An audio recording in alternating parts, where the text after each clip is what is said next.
Le feu, il progresse encore. Les pompiers ne le maîtrisent pas encore. Alors, il est moins rapide et moins puissant qu'hier, mais effectivement, les flammes sont grandissantes et on les voit très fréquemment. Les pompiers qui sont encore à pied d'œuvre sur les moyens terrestres, vous allez le voir sur les images de Lucas David, ces moyens terrestres qui ne peuvent plus compter sur les moyens aériens désormais à cette heure, à l'heure actuelle, parce que la nuit aéronautique a commencé et les Canadair et les Dash ne peuvent plus faire de largage d'eau et de retardant. Ici, on est à quelques kilomètres de la commune de Jonquière où les habitants ont été évacués. Ils ont trouvé refuge dans la commune voisine où ils vont pouvoir dormir et manger également aux frais de la commune. C'est le cas dans 17 autres villes dans le département où les personnes évacuées peuvent dormir cette nuit. Elles ne doivent pas rentrer chez elles. Voilà l'ordre de la préfecture qui a été donné aujourd'hui. Ce que les habitants, ce que les locaux nous disent ici, c'est qu'ils n'ont jamais vu un tel incendie aussi puissant, aussi rapide en quelques heures, et bien qu'ils en aient connu depuis des années qu'ils habitent ici. Et on rappelle ce triste bilan, 16 000 hectares parcourus par les flammes, ce feu qui progresse encore, alors qu'un élan de solidarité s'est installé entre les habitants, mais également des habitants aux pompiers qui leur apportent également des provisions tout au cours de la journée. Merci beaucoup Célia Vallée avec Lucas David, donc près de Jonquière. Jonquière, l'une des communes les plus touchées. Une cinquantaine d'habitants a dû être évacués hier soir alors que les flammes se rapprochaient dangereusement des maisons. Oui, les habitants ont dû partir à la hâte, laissant toutes leurs affaires derrière eux. Selon le maire, au moins la moitié de la commune a brûlé. Reportage BFM TV dans le village voisin de Talleyrand où les sinistrés se sont retrouvés. Carla Plomb. Les sèches se rassembler autour d'un repas pour trouver un peu de réconfort dans l'épreuve. Hier, en l'espace de quelques minutes, ces habitants ont dû fuir leur village menacé par les flammes. Dans un élan d'urgence, le maire fait alors le tour des habitations, évacue d'abord les personnes âgées. Ces images resteront gravées dans sa mémoire. Le ciel vous tombe sur la tête. Et alors là, la tâche, quand vous revenez de votre village et que vous devez annoncer à des personnes qui ont été évacuées, qui ont passé toute la nuit dans des conditions psychologiques difficiles, vous venez leur annoncer que leur maison a brûlé, qu'elles ont tout perdu. C'est fou. Aujourd'hui, tous s'efforcent d'afficher un sourire. Mais quelques habitants refusent de nous répondre car la blessure est encore à vif. Leur village reste interdit d'accès. Impossible de revenir sur place, ni pour récupérer quelques affaires, ou même pour s'assurer que tout va bien. On vient de faire quoi depuis hier, c'est à moi ça. Obligé de partir comme on est, sans rien, sous le bras. Les animaux, bien sûr, chiens, les chats, parce que ça c'est ma vie. Quand tout brûle, il reste parfois ce qui ne se voit pas, l'attachement viscéral. Moi, au départ, j'ai dit je veux partir. Je veux partir et mon mari m'a dit ben non, on reste là. Et ouais, on va rester parce que c'est notre village et on est tous soudés, c'est ça qui est bien. L'incendie de l'Aude est le plus vaste que la France ait connu depuis 1949. Et on continue d'en parler avec Ludovic Pingano. Bonsoir, vous êtes consultant gestion de crise BFM TV et fondateur du cabinet Atrisque. Comment ça va se passer pour ces sinistrés, ces évacués qu'on vient de voir à l'antenne cette nuit? Comment est-ce qu'ils sont pris en charge? Alors, ils sont pris en charge en priorité par les maires. Ça fait partie de la responsabilité des maires qui doivent, et ça c'est le Code général des collectivités territoriales qui le prévoit, qui doivent apporter sauvegarde et soutien aux populations. Et pour cela, les maires s'appuient sur des plans communaux de sauvegarde. Ce sont des plans qui sont valables pour tout type de crise, que ce soit un feu de forêt, une inondation, des chutes de neige, des coupures d'électricité. Ils doivent être en capacité d'identifier toutes les personnes au sein de leur commune vulnérables et toutes celles qui pourraient en avoir besoin, et dans ce cadre-là, les prendre en charge en ouvrant salle des fêtes, gymnase ou salle polyvalente. C'est des conditions, on imagine, un petit peu précaires. Alors ça reste des conditions précaires, mais ils s'appuient également en général sur des associations agréées de sécurité civile. Dans les communes rurales, les commerçants jouent le jeu également, ils apportent de la nourriture, on le voit bien. Là, il y a des restaurateurs, des habitants même qui hébergent, on a entendu. Qui hébergent, et puis après, on peut effectivement aller chercher de l'aide, et c'est la priorité dans la famille, chez les amis, etc. Mais c'est important de rappeler ce rôle extrêmement important des maires dans les dispositifs de crise parce qu'ils apportent un soutien considérable à leur population. Boris Karlamov, journaliste police-justice BFM TV, bonsoir. Vous avez pu faire un point de situation avec la préfecture sur un point évidemment très important, c'est le bilan humain parce qu'il s'est aggravé aujourd'hui, ce bilan. Absolument, un bilan qui est déjà très lourd. 24 heures après le début de cet incendie, nous avons à déplorer un décès, celui d'une femme âgée de 65 ans qui a été retrouvée morte dans son domicile sur la commune de Saint-Laurent de la Cabrerie. Alors selon le maire de cette commune qu'on a pu entendre sur BFM TV ce matin, cette sexagénaire n'avait pas voulu quitter son domicile malgré les flammes menaçantes. Il explique, ce maire, bien qu'elle avait refusé parce qu'elle se pensait en sécurité malgré donc les ordres des sapeurs-pompiers d'évacuer cette maison. Le bilan se poursuit ce soir avec donc 13 personnes qui ont été blessées, 2 civils, dont un civil qui se trouve toujours en urgence absolue. Du côté des sapeurs-pompiers, ce sont 11 sapeurs-pompiers qui ont été blessés. Là encore, il y a un sapeur-pompier en urgence absolue avec cet accident de la route en marge de cet incendie qui a concerné des sapeurs-pompiers originaires du département de l'Ardèche. Il y a donc un camion citerne de ces sapeurs-pompiers qui s'est retourné sur la route. À bord, 4 sapeurs-pompiers, dont donc cette personne qui se trouve toujours en urgence absolue. À noter que ce soir, eh bien, il y a 3 personnes qui sont signalées comme absentes par leurs proches. Est-ce qu'on en sait plus, Boris, sur l'origine du feu et comment travaillent en fait les enquêteurs sur ce type de fait? Alors vous le savez, le parquet de Carcassonne a ouvert 2 enquêtes judiciaires distinctes. Il y a une cellule d'enquête qui a été mise en place pour faciliter les investigations et le recueil des plaintes. La première enquête, eh bien, elle concerne malheureusement cette personne âgée d'une 60aine d'années qui a péri au sein de son domicile. L'objectif est de déterminer les causes de la mort de cette femme. Là, c'est les investigations, elles sont confiées à la gendarmerie de Turban-Corbière. Et puis cette deuxième enquête qui concerne donc les recherches des causes et des circonstances de l'incendie. Là, c'est une cellule pluridisciplinaire qui s'occupe des investigations, composée à la fois de membres de l'Office français de la biodiversité, de sapeurs-pompiers, ainsi que de gendarmes de Carcassonne et de Montpellier. Ce soir, le parquet de Carcassonne a fait une toute première communication et il indique qu'à ce stade, aucune constatation technique ne permet d'orienter l'enquête vers la thèse d'un incendie volontaire. C'est donc bel et bien, à l'heure où l'on se parle, la thèse d'un incendie involontaire qui se dégage, mais il va falloir confirmer tous les renseignements pris par les gendarmes. Ça peut évoluer dans les prochaines heures, dans les prochains jours, mais voilà, on va le rappeler. Ce soir, c'est donc la thèse d'un incendie involontaire qui est privilégiée par le parquet de Carcassonne. Merci Boris.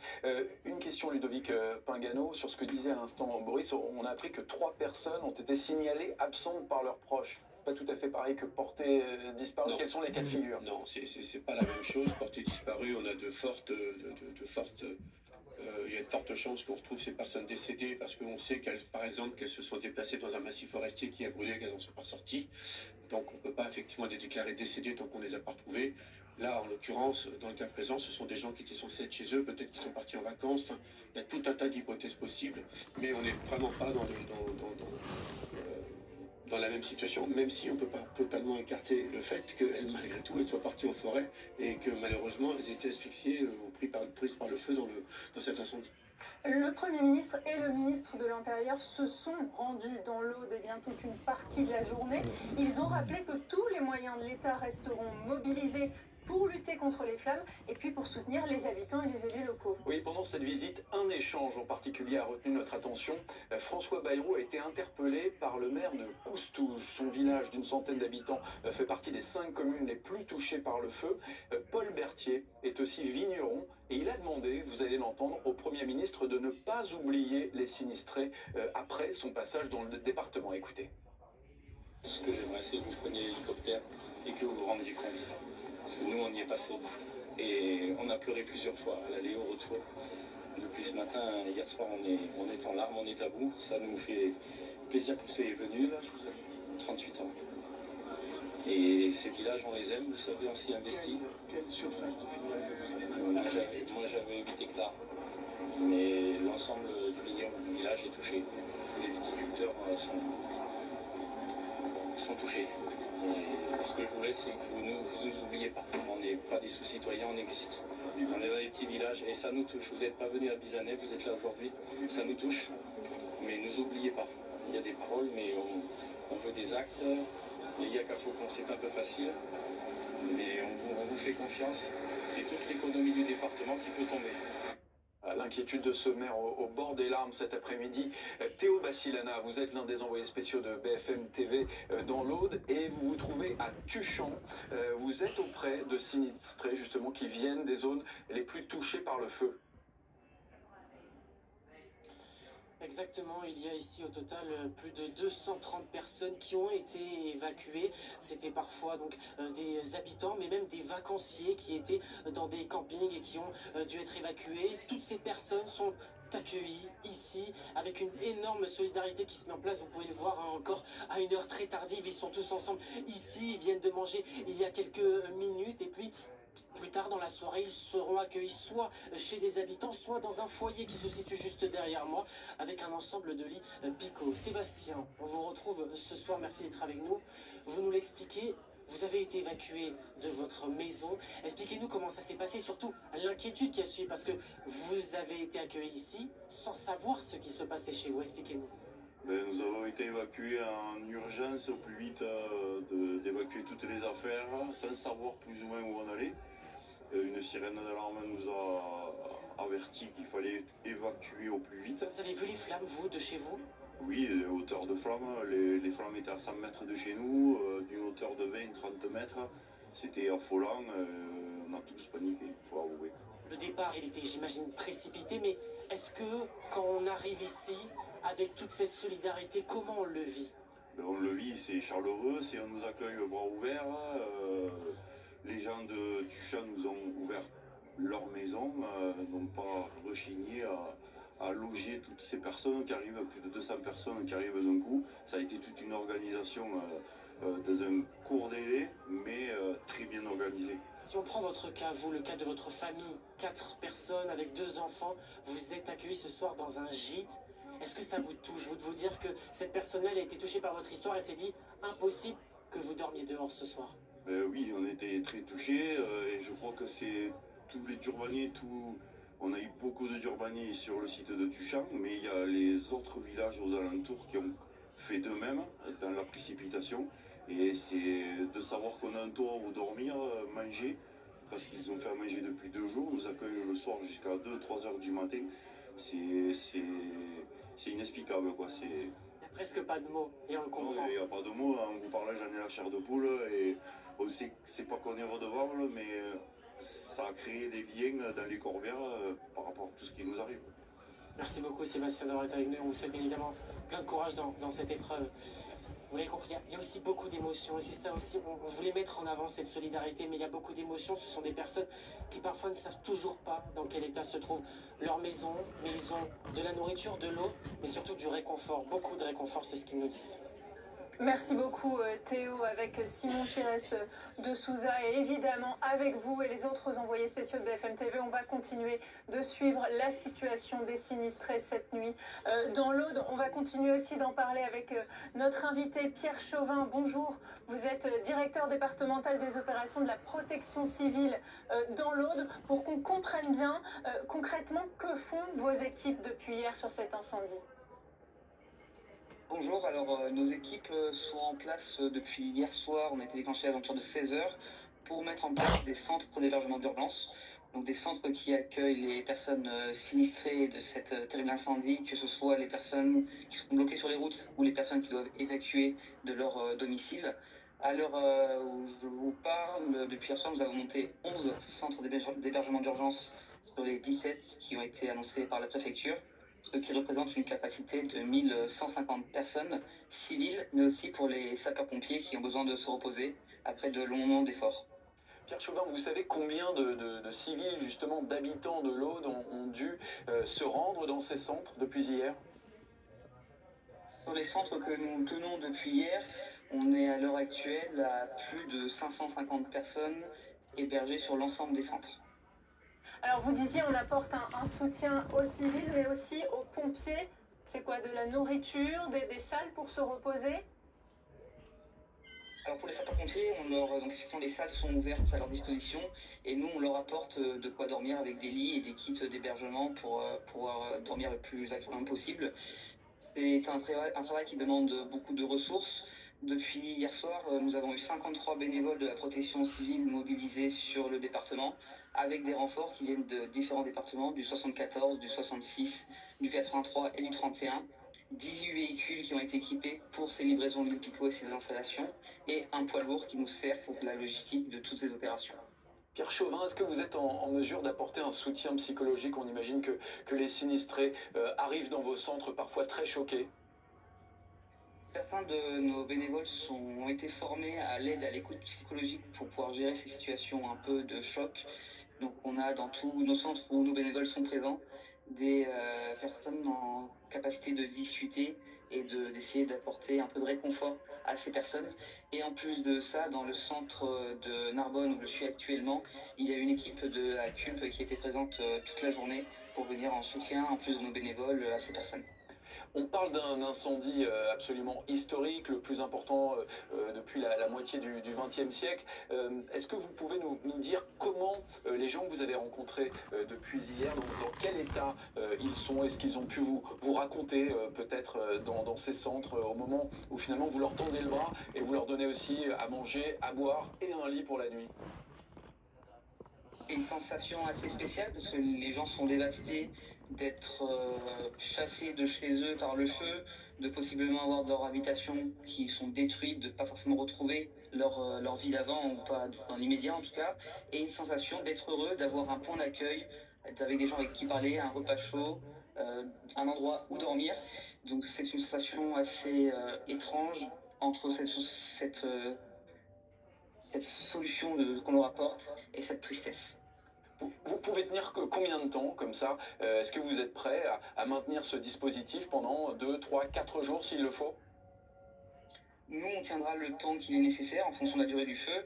On met en place des systèmes de relève. Une fois que le centre d'hébergement est installé par nos équipes, il faut uniquement entre 2 et 4 bénévoles par centre pour le tenir pour la nuit, pour répondre aux questions des personnes. Donc on peut tenir sur toute la durée du feu en faisant appel aux renforts extérieurs, comme j'ai évoqué tout à l'heure, des autres départements qui se mobilisent pour nous venir en aide. Vous parliez tout à l'heure du soutien psychologique. Est-ce qu'il y a des infirmiers ou des médecins peut-être dans vos équipes qui peuvent s'occuper des premiers symptômes? Je pense aux intoxications par les fumées notamment. Alors parmi nous, actuellement, nous n'avons pas de médecins et d'infirmiers qui sont en poste pour ces centres. En revanche, la plupart des bénévoles qui sont actuellement sur ces centres d'hébergement sont secouristes et auront donc de quoi faire des premiers bilans sur les maladies ou les problèmes que les personnes pourraient avoir. Et ensuite, nous pourrons faire un message au SAMU s'il y a besoin d'une prise en charge médicale plus approfondie. Merci beaucoup Pierre Chauvin, et on vous souhaite évidemment bon courage pour ces opérations qui risquent malheureusement de durer encore quelques jours. Bon courage à vous et à vos équipes. Il est 22h22 sur BFM TV. Ludovic Pingano, c'est une opération d'ampleur qui se déroule dans l'Aude. C'est-à-dire que là on parle d'une dizaine de centres, plus de 500 personnes qui ont été accueillies. Ça n'est pas quelque chose d'habituel pour des feux de forêt. Non, ça n'est pas habituel, on le voit avec le dispositif déployé, et puis c'est vraiment une multiplicité d'acteurs qui est mobilisée sur ce feu. On parle beaucoup des sapeurs-pompiers, on parle beaucoup que ce soit des sapeurs-pompiers professionnels, que ce soit des volontaires, que ce soit les forces de sécurité civile, les formations militaires de sécurité civile, mais on voit également la mobilisation de nombreuses associations agréées de sécurité civile, dont la protection civile, la mobilisation également de tout un dispositif logistique. Il faut nourrir ces 2000 sapeurs-pompiers, il faut les héberger. Alors beaucoup la nuit dorment dehors, il faut le savoir, ils dorment dans les engins, sur le toit des engins, voire ils vont être épuisés, en fait, voire au sol, sans avoir la possibilité non plus de se toucher. 15 000 ou 16 000 hectares, d'ailleurs je ne sais plus trop à force, 16 000, on en est à 16 000, pardon. 90 km de lisière, vous vous rendez bien compte que ceux qui sont mobilisés en tête de feu vont pas revenir le soir pour dormir à l'hôtel en disant demain matin on aura un petit déjeuner qui nous attendra et on pourra repartir. Donc c'est quelque chose de considérable. On a parlé des maires, bref, beaucoup d'acteurs à prendre en charge et à coordonner pour que les opérations se passent de la meilleure façon qui soit. On en est toujours d'ailleurs à 2150 pompiers mobilisés là à cette heure-ci. Ce sont les derniers chiffres que j'ai. L'ensemble des renforts qui qui ont été mobilisés sont tous acheminés sur le secteur. Et ceux qui vont quitter le dispositif... Il va y avoir une relève là. Exactement, j'ai reçu des messages tout à l'heure d'anciens collègues qui m'expliquaient qu'ils étaient actuellement en transit et qu'ils allaient assurer la relève de collègues qui étaient mobilisés sur le feu depuis hier après-midi. L'autre élément important, évidemment, c'est la météo. Anthony Ferry du service météo de BFM TV. La question est simple, quelles sont les prévisions météo pour demain? Et évidemment, on se demande s'il y a des bonnes nouvelles qui peuvent arriver pour les pompiers. Alors, concernant la météo, eh bien, on va pouvoir avoir un vent qui va légèrement faiblir à partir de demain matin. Demain matin, on aura donc des rafales, vous le voyez ici à l'écran, des rafales donc qui vont venir de la mer, qui seront extrêmement faibles. Mais le problème, c'est qu'à partir de demain après-midi, là, ces rafales, elles vont potentiellement s'accentuer.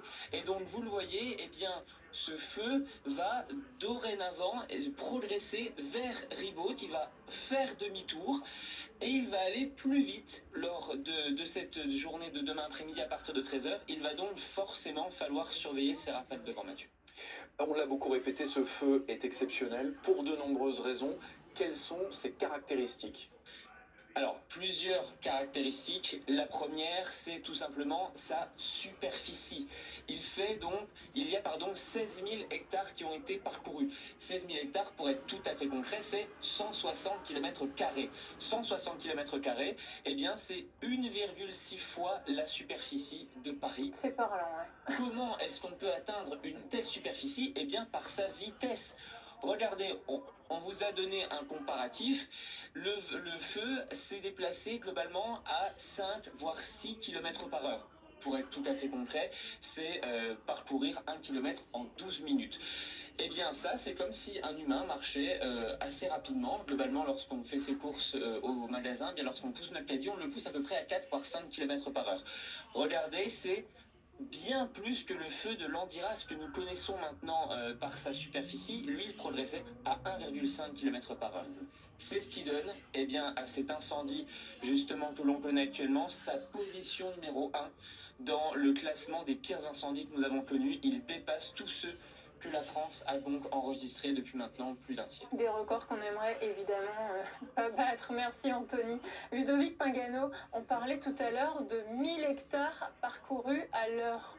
On est toujours là-dessus et qu'est-ce que ça représente comme vitesse? On a du mal à se rendre compte. Alors c'est extrêmement rapide. C'était la vitesse qu'on avait hier soir et quand on était ensemble sur le plateau hier soir, moi je voyais à chaque fois les chiffres qui étaient donnés sur la surface parcourue et je me disais à chaque fois qu'on avait un chiffre, je me disais mais déjà ce chiffre n'est plus valable tellement ça va vite entre le moment où on le dit et le moment où on le reçoit. Et vous étiez en mesure même d'anticiper hier soir. Et je voyais moi cette progression mais faramineuse de ce feu, je me disais mais jusqu'où on va aller mais... On a le sentiment que ça ralentit un petit peu là ces dernières heures. Ça ralentit tout simplement parce que d'abord le vent a changé de direction et que pour le coup le feu est en train de faire marche arrière, en train de revenir brûler, ce qui potentiellement n'avait pas forcément brûlé dans la journée d'aujourd'hui. On sera avec le maire tout à l'heure de Ribaute justement qui nous expliquera qu'il y a eu le feu chez lui hier, ça s'était éteint et comme vous l'expliquez, ça a repris aujourd'hui. Donc c'est ce qui explique le fait que la surface parcourue n'évolue plus énormément pour l'instant. Ceci dit, il n'y a rien de gagné et le commandant des opérations de secours n'a absolument pas annoncé que le feu était maîtrisé. Donc pour l'instant, aucune certitude. Donc on parlait d'hectares parcourus, on continue d'ailleurs de parler d'hectares parcourus. À un moment, on va parler d'hectares brûlés, j'imagine. Oui, alors on peut aussi parler d'hectares brûlés, mais en réalité, c'est parce qu'il y a différents acteurs qui ont des enjeux différents. Les sapeurs-pompiers, eux, parlent de surface parcourue parce que il va falloir mobiliser des moyens partout où le feu s'est déplacé, et notamment au niveau des lisières et sur la tête de feu. Si vous parlez à des personnes qui travaillent au sein du ministère de l'Environnement, eux vont parler plutôt de surface brûlée, parce que derrière la surface brûlée, il y aura des missions pour replanter des arbres sur toutes ces zones et pour qu'elle retrouve finalement son état d'origine. Donc c'est la raison pour laquelle, là on parle beaucoup de surface parcourue, de surface brûlée. Bon, je crois très honnêtement, pour l'instant on joue sur les mots. Ce qui est important, c'est que c'est un feu de forêt. 16 000 hectares parcourus, c'est considérable. Et puis l'heure sera venue dans 2 jours, 3 jours, 4 jours, une semaine de commencer à compter la surface brûlée pour savoir ce qu'il y a à faire derrière. Alors, un autre chiffre qui nous intéresse, ce sont ces 90 km de lisière, de bordure. C'est ça que les pompiers vont tenter de contenir, vont traiter en premier? Exactement. Et ils vont commencer à traiter les lisières, et en particulier les lisières sur le flanc droit et sur le flanc gauche. Le feu, là, il a une forme très particulière, puisqu'il y a toujours une origine du feu. Et à partir du moment où le vent le pousse, et bien le feu progressivement va s'étaler. C'est ce qui fait qu'on a aussi une surface qui augmente de façon exponentielle. L'objectif, c'est d'arriver à contrôler ce feu, à maîtriser ces lisières de façon à les resserrer le plus possible et à le canaliser, l'emmener là où on veut l'emmener. Là où il y aura moins de végétation, là où il y aura moins de relief et potentiellement à des endroits où il pourrait être moins soumis à la force du vent. À partir de là, il baissera en intensité et on pourra, avec le concours des moyens aériens et bien sûr avec les moyens terrestres, espérer à ce moment-là le maîtriser pour éviter qu'il progresse, puis ensuite le fixer, puis le maîtriser et ensuite l'éteindre. C'est un travail titanesque. Et il est 22h30, bienvenue si vous nous rejoignez dans cette édition spéciale sur BFM TV. On va tout de suite aller sur le terrain, retrouver Célia Vallée. Vous êtes l'une des envoyées spéciales de BFM TV dans l'Aude, près de Jonquière, avec des pompiers en opération. Et on voit avec vous toutes les demi-heures les dernières informations dont vous disposez sur cet incendie géant. Oui, on vous répète, toujours depuis 24 heures, que ce feu, malheureusement, il progresse encore. Là où on se trouve avec Lucas David, tout à l'heure, on voyait des grandes flammes qui grandissaient au fil du vent. À l'heure où on parle, elles ont diminué. Les pompiers, même les moyens terrestres, viennent de quitter la zone. On pense que c'est maîtrisé de ce côté-là. Il faut savoir que de ce côté de la colline, le feu n'avait pas enflammé cette zone. Il était de l'autre côté cet après-midi, pour vous dire à quel point le feu progresse en permanence. Le feu a pris cette colline cet après-midi, qui est à quelques kilomètres de la commune de Jonquière. Jonquière, commune qui a été évacuée et qui est encore prise par les flammes. Il y a quelques instants, on vient de croiser des habitants qui viennent de nous dire qu'il y avait encore des flammes et une grange en bois notamment qui n'existe plus désormais. Ces habitants, ils ont été évacués. Ils sont dans la commune juste à côté où ils vont pouvoir trouver refuge. Ils vont pouvoir dîner ce soir et ils vont pouvoir y dormir. Il y a vraiment un élan de solidarité énorme ici dans les communes autour.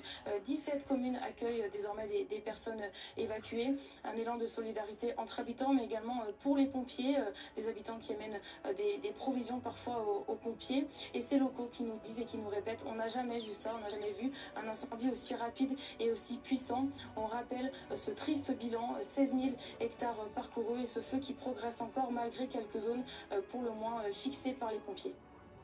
Merci Célia, ce feu qui progresse et qui revient même sur ses pas. On en parle avec vous, Alain Coste, vous êtes maire de Ribote. Ribote, c'est justement là où le feu s'est déclaré hier.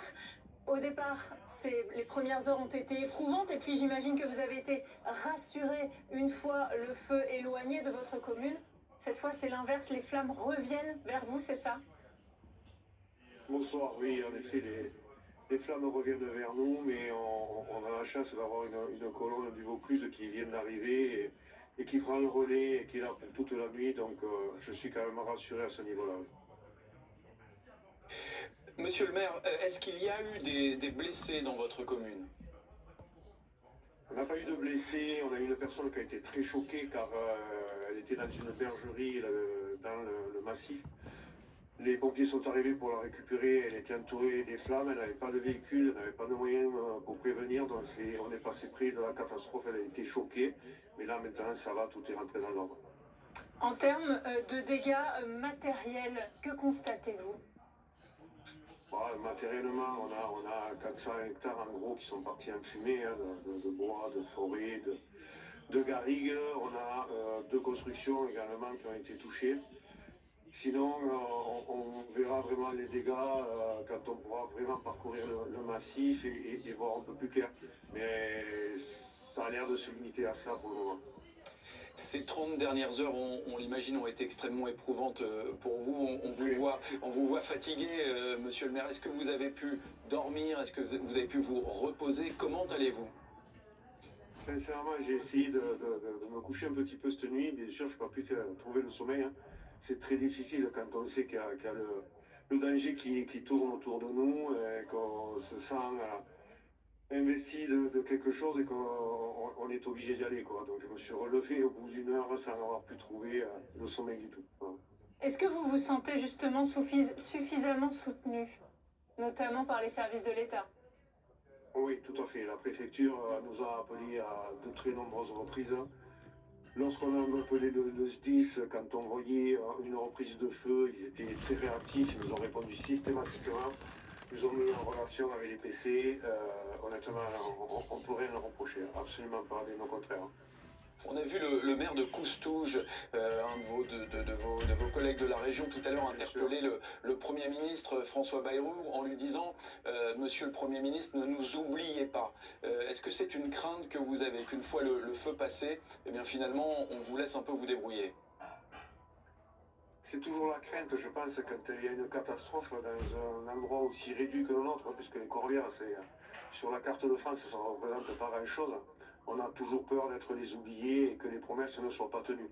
Malheureusement, les politiques ont un peu trop l'habitude que ce soit comme ça, donc c'est vrai qu'on lui a répété, martelé, qu'on avait vraiment besoin de lui. Les viticulteurs, donc Paul Berthier, le maire de Coustouge, les viticulteurs, il a tout son vignoble qui a été détruit, donc il va se retrouver sans aucune ressource. Il y a vraiment besoin d'une solidarité de l'État, il faut absolument que l'État vienne en aide pour maintenant et l'avenir, parce que je ne sais pas s'il y a eu des images aériennes, on voit très facilement que là où il y a des vignes, les vignes meurent, mais le feu s'arrête, ou passe à côté. Donc je pense qu'un incendie comme celui-ci, à 30-40 ans en arrière, n'aurait pas pu se produire pour différentes raisons. Parce que justement, on a arraché des vignes, et aujourd'hui c'est pour ça que le feu se propage plus facilement? Bien sûr. On a arraché des vignes, on a empêché les viticulteurs de brûler en période où c'est possible les marges ici qu'on appelle, c'est-à-dire les bords de vignes justement qui sont des coupe-feux naturels. On nous empêche d'aller dans les massifs pour débroussailler, etc. Il n'y a plus de bergers, il n'y a plus d'élevage. Tout ça, ça faisait que toutes les campagnes, toutes les forêts étaient propres au sol. Et bien sûr ralentisser la propagation des feux. Je vous interromps, vous dites on nous interdit d'aller dans les massifs pour débroussailler? Absolument, mais qu'il y a des travaux qui sont faits, ne serait-ce que par les chasseurs pour avoir des lignes de tir. On a eu un problème de ce type-là, l'ONF est tombé dessus, la personne, il a fallu qu'on intervienne. Tous les élus se sont regroupés pour intervenir pour que la personne ne soit pas sanctionnée et n'ait pas d'amende. Vous voyez, on en est là, il a fallu replanter, on n'arrive plus à traiter nos massifs tels que nous les connaissons. Le fait de connaître justement ces massifs qui sont impénétrables aujourd'hui, on sait où il faut faire les coupes-feux, on sait où il faut faire les pistes pour justement éviter ce genre de choses. Et aujourd'hui, il y a tellement de normes, il y a tellement de services qui se chevauchent les uns les autres qu'on n'arrive plus à rien faire sans être arrêté au bout de quelques heures.